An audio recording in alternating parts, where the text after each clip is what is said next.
was on his way to school. He heard a crowd of people laughing, and he went to take a look. Thousands were listening to the stories of one man. He spoke with such wisdom, even the kids could understand. The hours passed so quickly, the day turned into night. Everyone was hungry, but there was no food in sight. The boy looked in his lunchbox at the little that he had. He wasn't sure what good it'd do.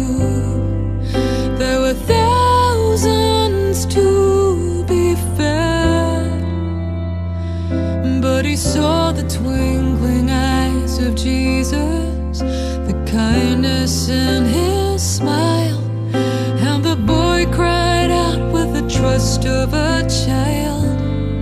He said, "Take my 5 loaves and 2 fishes, do with it as you will. I surrender.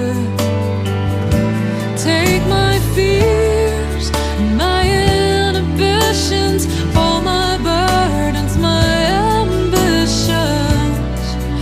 You can use it all to feed them all." I often think about that boy when I'm feeling small, and I worry that the work I do means nothing at all. But every single tear I cry is a diamond in his hands, and every door that